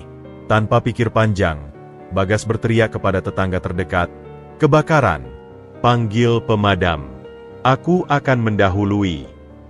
Dia mengambil kapak dan sehelai kain basah, lalu berlari sekuat tenaga menuju hutan. Panas sudah terasa bahkan sebelum dia mencapai tepi hutan. Suara gemertak kayu terbakar dan pekik hewan yang ketakutan memenuhi udara. "Tidak," desisnya, melihat api yang dengan lahap melahap pepohonan tua yang dia kenal sejak kecil. Dia menerobos masuk, kain basah menutupi hidung dan mulutnya. Matanya yang tajam mencari titik di mana api mungkin bisa dihentikan. Sebuah sungai kecil atau daerah yang kurang rapat pepohonannya. "Bagas, jangan masuk terlalu jauh," teriak seorang tetangga yang mengikutinya dari belakang. "Ada pondok penjaga hutan di sebelah sana. Jika apinya sampai sana, seluruh wilayah ini akan habis," teriak Bagas balik, terus melanjutkan perjalanannya. Dia teringat akan sebuah jalur sempit yang mengitari tebing, jalur yang hanya dikenal oleh para pencari kayu seperti dirinya. Jika dia bisa mencapai sisi lain dari jalur itu, dia mungkin bisa membuat sekat api untuk mencegah penyebaran. Dengan keterampilan yang dimilikinya, Bagas memanjat tebing yang curam, menghindari area yang sudah terjilat api. Asap membuat matanya perih dan napasnya sesak. Tapi dia terus melangkah. Di atas tebing, dia menemukan apa yang dicari. Sebuah dataran berbatu yang bisa menjadi pemutus alami api. "Dari sini," teriaknya pada beberapa pemuda desa yang mengikutinya. "Kita bersihkan semak-semak di sini. Buat garis pertahanan." Dia memimpin dengan contoh, mengayunkan kapaknya untuk membersihkan vegetasi yang mudah terbakar. Kerja sama tim terbentuk secara alami, dipimpin oleh pengetahuan mendalam Bagas tentang medan. Saat mereka bekerja, angin berubah arah secara tiba-tiba, menghembuskan api lebih dekat ke arah mereka. Sebuah pohon besar yang sudah terjilat api mulai miring ke arah seorang pemuda desa. "Awas!" teriak Bagas. Dia mendorong pemuda itu keras-keras, menyelamatkannya dari reruntuhan yang membara. Tapi tindakan heroik itu membuatnya terjatuh, dan tangannya tergores batu tajam, mengucurkan darah. "Bagas, kau baik-baik saja?" tanya pemuda yang diselamatkannya. "Diam, terus bekerja," perintah Bagas, merobek sebagian bajunya untuk membalut luka dengan cepat. Beberapa jam kemudian, ketika pemadam kebakaran akhirnya tiba dengan peralatan lengkap, mereka menemukan bahwa api telah berhasil dikendalikan berkat garis pertahanan yang dibuat Bagas dan warga desa. Kerusakan masih terjadi, tapi tidak separah yang dikhawatirkan. Seorang jurnalis lokal yang meliput kebakaran itu mendekati Bagas, yang wajahnya hitam oleh jelaga dan bajunya compang-camping. "Maaf, bisa ceritakan apa yang terjadi? Kami dengar Anda yang memimpin upaya pencegahan di sini." Bagas, yang masih terengah-engah, hanya menggeleng. "Aku hanya melakukan apa yang harus dilakukan. Hutan ini adalah rumah kami." Tanpa sepengetahuannya, seorang warga merekam video pendek saat Bagas mendorong pemuda lain dari jatuhnya pohon terbakar. Video itu, bersama dengan wawancara singkatnya, menjadi viral di media sosial. Sementara itu, di kota, Arka yang sedang berselancar di internet melihat berita itu. Matanya terpaku pada video putranya, wajah yang penuh jelaga, mata yang berapi-api dengan tekad, lengan yang berdarah tapi tetap terus bekerja. Ini adalah Bagas yang sebenarnya, bukan pemuda yang canggung di rumah megahnya, tetapi seorang pemimpin yang pemberani di lingkungan alamnya. Sofia, yang berdiri di belakangnya, menangis melihat putranya. Dia hampir terbakar hidup-hidup. Arka. Tapi yang lebih menghantam Arka adalah komentar-komentar di bawah berita, pahlawan lokal, pengetahuan tradisional menyelamatkan hutan, anak muda yang rendah hati. Ini adalah Bagas yang tidak pernah dia pahami, bukan seseorang yang perlu diperbaiki atau disesuaikan, tetapi seseorang yang sudah lengkap dengan caranya sendiri. Dia memandangi foto Bagas di layar, lalu menatap Kevin yang sedang berdiri di pintu dengan ekspresi tidak percaya. "Paman, ini berita bagus. Setidaknya Bagas tidak terluka parah," ucap Kevin, mencoba mengambil sisi positif. Tapi Arka sudah bisa melihat melalui topengnya sekarang. Dia melihat ketakutan di mata Kevin, ketakutan bahwa pahlawanisme Bagas ini akan mengubah segalanya. "Kevin," ucap Arka dengan suara datar, "keluarlah. Paman. Keluar dari ruang kerjaku, dan dari hidupku." Sementara Kevin tercengang, Arka sudah mengambil kunci mobilnya. "Ayah akan menjemputnya, Sofia. Ayah akan membawa pulang putra kita." Dia berjalan keluar dengan langkah tegas, meninggalkan Kevin yang terpana dan Sofia yang masih terisak. Untuk pertama kalinya sejak reuninya dengan Bagas, Arka melihat dengan jelas, bukan melalui mata seorang CEO yang penuh keraguan, tetapi melalui mata seorang ayah yang bangga. Dan apa yang dia lihat adalah seorang putra yang tidak perlu diwarisi kekayaannya, karena putranya sudah kaya dengan cara yang tidak pernah dia pahami. Mobil mewah itu meluncur dengan cepat meninggalkan kota, membawa Arka yang gelisah dan Sofia yang masih terisak. Pemandangan berubah dari gedung-gedung tinggi menjadi hamparan hijau, tapi kali ini Arka tidak melihatnya sebagai kemunduran. Dia hanya memikirkan satu hal, putranya. "Apakah dia akan mau memaafkanku, Sob?" tanya Arka dengan suara serak, tangannya erat memegang kemudi. Sofia mengusap air matanya. "Aku tidak tahu, Arka. Luka yang kau berikan dalam, sangat dalam." Dia bukan hanya marah, dia patah hati. Arka menghela napas berat. "Aku telah begitu bodoh, terlalu buta untuk melihat kebenaran yang ada di depan mataku." Sementara itu, di desa, Bagas duduk di beranda gubuknya, memeriksa luka di tangannya yang sudah dibalut. Beberapa warga desa masih berkumpul, membicarakan heroismenya tadi siang. Tapi pujian mereka terasa hampa bagi Bagas. Pikirannya masih tertuju pada ayahnya dan betapa mudahnya Arka mempercayai Kevin daripada anak kandungnya sendiri. "Bagas," seorang tetangga memanggil.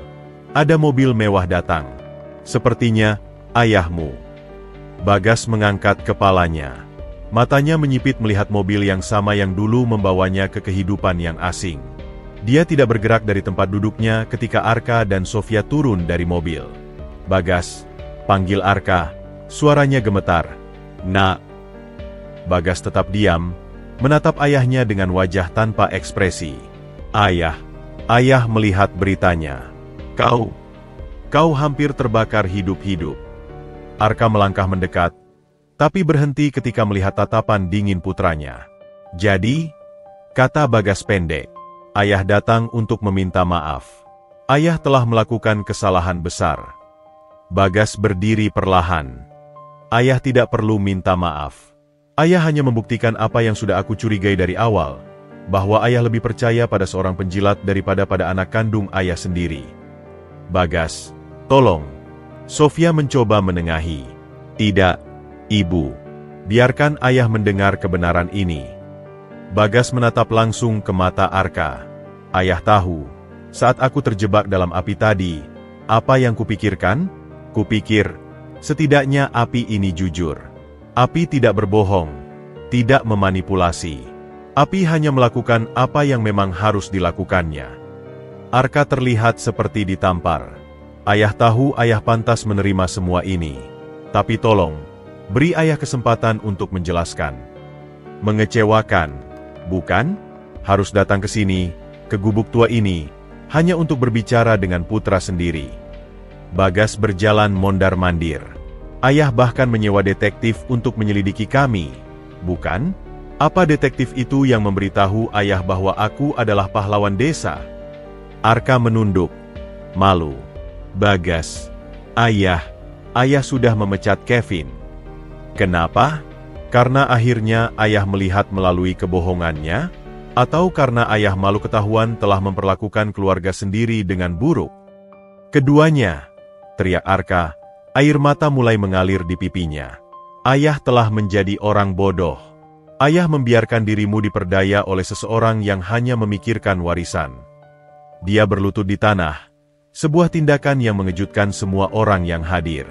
Ayah tidak pantas memintamu memaafkan. Tapi tolong, ketahuilah bahwa ayah mencintaimu. Sejak awal, ayah selalu mencintaimu. Ayah hanya terlalu bodoh untuk menyatakannya dengan benar.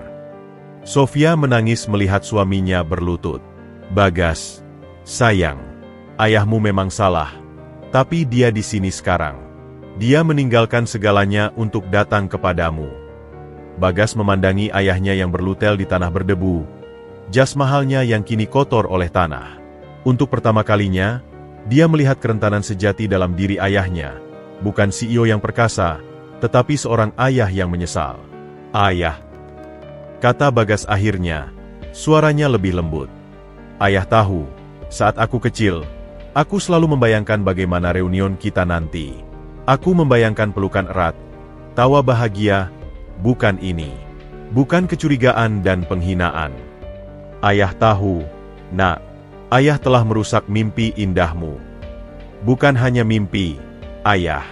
Ayah telah merusak keyakinanku bahwa seorang ayah seharusnya melindungi anaknya, bukan menyakitinya. Arka mengangguk. Air matanya semakin deras. Ayah berjanji akan memperbaiki semuanya. Ayah akan membuktikan padamu bahwa ayah pantas menjadi ayahmu. Bagas menghela napas panjang. Dia melihat sekeliling, ke warga desa yang mendukungnya, ke hutan yang telah dia selamatkan, ke ibunya yang mencintainya tanpa syarat, dan akhirnya, ke ayahnya yang berlutel dalam penyesalan. Ayah tidak perlu membuktikan apapun, ucap Bagas akhirnya. Tapi ayah perlu memahami, aku tidak akan pernah menjadi Kevin. Aku tidak akan pernah menjadi pengusaha seperti ayah. Aku adalah Bagas, pencari kayu, penjaga hutan, orang desa. Jika ayah bisa menerima itu, maka mungkin kita bisa mulai dari sini. Dia mengulurkan tangannya, bukan untuk berjabat, tetapi untuk membantu ayahnya berdiri. Arka memandangi tangan yang diulurkan itu, lalu memandangi wajah putranya. Dalam mata Bagas, dia tidak melihat kemarahan lagi, tetapi sebuah ketegasan, sebuah batasan yang jelas tentang siapa dirinya dan apa yang dia inginkan. Dengan gemetar, Arka menerima tangan Bagas dan berdiri. Ayah menerimamu apa adanya. Nak, ayah berjanji. Dan ayah akan belajar untuk menghargai siapa dirimu yang sebenarnya. Pelukan mereka kali ini masih canggung, tapi tidak lagi dipenuhi dengan kemarahan dan kekecewaan. Kali ini, ada sebuah pengertian baru, sebuah penerimaan bahwa cinta keluarga tidak harus berarti menjadi sama, tetapi saling menghormati perbedaan. Dan untuk pertama kalinya sejak reuninya, Bagas merasa bahwa mungkin, hanya mungkin, mereka benar-benar bisa menjadi keluarga, bukan karena ikatan darah atau warisan, tetapi karena pilihan untuk saling menerima apa adanya. Hari mulai senja ketika warga desa berangsur-angsur bubar. meninggalkan keluarga itu sendirian di depan gubuk tua. Sofia memutuskan untuk memberi mereka ruang, masuk ke dalam untuk menyiapkan teh. Di beranda yang sederhana, Bagas dan Arka duduk berhadapan, dipisahkan oleh meja kayu kasar yang penuh dengan goresan dan kenangan. "Lu kamu," ucap Arka, memecah kesunyian. "Apakah sakit?" Bagas melihat keperban di lengannya. "Tidak separah luka lain yang kuderita." Arka mengangguk pelan, memahami makna di balik kata-kata itu. Ayah pantas menerima itu. Dia menarik napas dalam. Ketika ayah melihat beritanya, melihat kau hampir tertimpa pohon terbakar, ayah seperti tersambar petir. Tiba-tiba semua kebodohan ayah menjadi sangat jelas. Bagas tidak menjawab, hanya memandangi ayahnya dengan tenang. "Kau tahu, selama 20 tahun ayah membangun kerajaan bisnis," lanjut Arka, suaranya bergetar. "Ayah pikir itulah yang penting. Tapi saat melihat kau di video itu, memimpin warga, menyelamatkan hutan, menjadi pahlawan dengan caramu sendiri, ayah menyadari sesuatu." "Apa itu?" tanya Bagas lembut. "Ayah telah menghabiskan hidup untuk membangun sesuatu yang bisa runtuh dalam semalam. Tapi apa yang kau lakukan menyelamatkan rumah, melindungi komunitas, mempertahankan warisan alam, itu abadi." Air mata menggenang di mata Arka. "Dalam usahamu yang penuh debu dan darah itu, kau lebih menjadi pemimpin sejati daripada yang pernah ayah capai." Bagas terkejut. Ini pertama kalinya ayahnya benar-benar memuji pilihannya. "Kevin," Arka melanjutkan, wajahnya berkerut menahan emosi. "Ayah telah memeriksa semua dokumennya. Ayah menemukan bukti bahwa dialah yang sengaja memanipulasi informasi tentang kebakaran yang konon menewaskan kalian. Dialah yang menyuap detektif untuk memberikan laporan palsu." "Kenapa?" tanya Bagas, meski sudah bisa menebak jawabannya. "Warisan. Dia takut kehilangan posisinya sebagai calon penerus." Arka menggeleng dengan sedih. Selama ini, ayah menganggapnya seperti anak sendiri. Tapi ternyata dia hanya memandang ayah sebagai tangga menuju kekayaan. Sofia keluar membawa nampan dengan teko teh dan 3 cangkir sederhana. Dia menuangkan untuk mereka, lalu duduk di samping Arka, memegang tangannya dengan erat. "Kami telah melewatkan begitu banyak waktu, Nak," bisik Arka, menatap Bagas. "Ayah melewatkan hari pertamamu sekolah, ulang tahunmu yang ke-7, semua kemenangan dan kesedihanmu. Dan ketika akhirnya ayah mendapat kesempatan kedua, ayah menghancurkannya dengan kecurigaan dan tekanan." Dia meraih tangan Bagas di atas meja. "Ayah tidak memintamu melupakan semua luka itu. Tapi tolong beri ayah kesempatan untuk menciptakan kenangan baru, kenangan yang lebih baik." Bagas memandangi tangan ayahnya yang menggenggamnya, tangan yang halus dan terawat, kontras dengan tangannya yang kasar dan berkapalan. Tapi kali ini, perbedaan itu tidak terasa seperti jurang. "Ayah," ucap Bagas akhirnya, "saat aku terjebak api tadi, ada satu hal yang kupikirkan." "Apa itu, Nak?" "Aku berpikir, jika aku mati hari ini, penyesalan terbesarku adalah tidak pernah benar-benar memberimu kesempatan. Aku sibuk membangun tembok pertahanan, sama seperti ayah yang sibuk membangun kecurigaan." Arka memejamkan mata, menahan isakannya. "Jadi mari kita mulai dari sini," kata Bagas, suaranya tegas tapi hangat. Dua orang asing yang terhubung oleh darah, mencoba mengenal satu sama lain. Tanpa prasangka, tanpa tuntutan, tanpa mencoba mengubah satu sama lain. "Ayah akan belajar, Nak. Ayah berjanji." Arka membuka matanya, dan untuk pertama kalinya, ada kedamaian di dalamnya. Bisakah kita mulai dengan kau bercerita tentang hutan ini? Tentang apa yang membuatmu begitu mencintainya?" Bagas tersenyum kecil. Senyum pertama yang tulus untuk ayahnya sejak pertemuan mereka.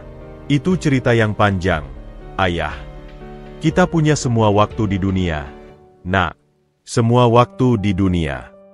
Sementara matahari terbenam di balik pepohonan, menyirami mereka dengan cahaya keemasan, seorang ayah dan anak akhirnya duduk bersama sebagai dua manusia yang setara. Di antara puing-puing hati yang terluka, sebuah tunas harapi mulai tumbuh. Bukan karena mereka telah menyelesaikan semua masalah, tetapi karena mereka akhirnya memilih untuk mendengarkan dan memahami. Dan untuk Bagas, itu adalah awal yang lebih berharga daripada warisan apapun. 1 tahun telah berlalu sejak peristiwa kebakaran dan rekonsiliasi keluarga itu. Di tepi hutan yang pernah terbakar, kini tegak berdiri sebuah pusat ekowisata sederhana namun fungsional, dengan papan nama Hutan Karunia yang terbuat dari kayu daur ulang.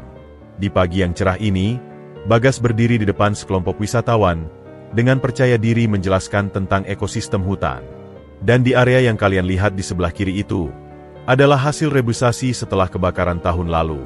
Kami menanam spesies asli yang tahan api, dan melibatkan masyarakat setempat dalam setiap prosesnya, ujar Bagas dengan suara jelas, matanya berbinar penuh passion. Dari kejauhan, Arka dan Sofia memperhatikan dengan bangga. Arka, yang kini lebih sering mengenakan kemeja santai daripada setelan jas, terlihat 10 tahun lebih muda. Senyumnya tulus dan bahagia. Tak pernah kusangka, proyek ini akan sesukses ini, gumam Arka pada Sofia sambil memeluk bahu istrinya. Setelah presentasinya selesai, Bagas mendekati mereka. Bagaimana, Ayah? Sudah cukup baik penjelasannya. Luar biasa, Nak. Ayah tidak akan pernah bisa berbicara tentang hutan dengan keyakinan sepertimu, puji Arka. Karena ayah sibuk berbicara tentang beton dan baja, sahut Bagas sambil tersenyum, kali ini tanpa sisa kepahitan. Mereka berjalan menyusuri jalur ekowisata yang telah ditata rapi. Proyek ini adalah buah kompromi dan kolaborasi antara visi mereka berdua, pengetahuan Bagas tentang hutan dan sumber daya Arka untuk mewujudkannya. Ingat pertengkaran kita dulu? Tanya Arka tiba-tiba, suaranya lembut. Tentang warisan dan masa depanmu. Bagas mengangguk. Aku ingat. Waktu itu aku bilang, aku tidak butuh warisan ayah. Dan ayah ingat jawabanmu yang membuat ayah tersentak. Warisan terbaik bukanlah uang, melainkan nilai dan kebijaksanaan. Arka berhenti berjalan, menatap putranya. Kau benar, Nak. Dan sekarang, lihatlah, kita menciptakan warisan bersama yang nyata. Sofia menambahkan, yang menyelamatkan bukan hanya hutan ini, tapi keluarga kita. Mereka sampai di sebuah pondok observasi kecil yang menghadap ke lembah hijau. Dari sini, pemandangan hutan yang pulih setelah kebakaran terlihat jelas. Tunas-tunas hijau baru di antara batang-batang pohon yang hangus, simbol harapan setelah kehancuran. Ayah, ucap Bagas serius. Ada sesuatu yang ingin kukatakan. Arka menatapnya, menunggu. Terima kasih, kata Bagas sederhana. Terima kasih karena akhirnya mau mendengarkan. Terima kasih karena mau melihat dunia dengan mataku. Arka menarik napas dalam. Tidak, Nak. Ayah yang harus berterima kasih. Karena kau mengajarkan ayah makna kehidupan yang sebenarnya. Matanya berkaca-kaca. Selama ini ayah pikir kekayaan diukur dengan angka di rekening bank. Tapi kau menunjukkan pada ayah bahwa kekayaan sejati ada di sini, di dalam hati, di hubungan kita dengan alam, dan di keluarga. Dia merogoh saku celananya dan mengeluarkan sebuah amplop. Ini untukmu. Bagas membuka amplop itu. Isinya bukan cek atau dokumen properti, melainkan sertifikat resmi yang menetapkan Hutan Karunia sebagai kawasan konservasi yang dikelola masyarakat, dengan Bagas sebagai direktur eksekutifnya. Ayah. Bagas tak bisa berkata-kata. Ini bukan warisan, Nak. Ini pengakuan.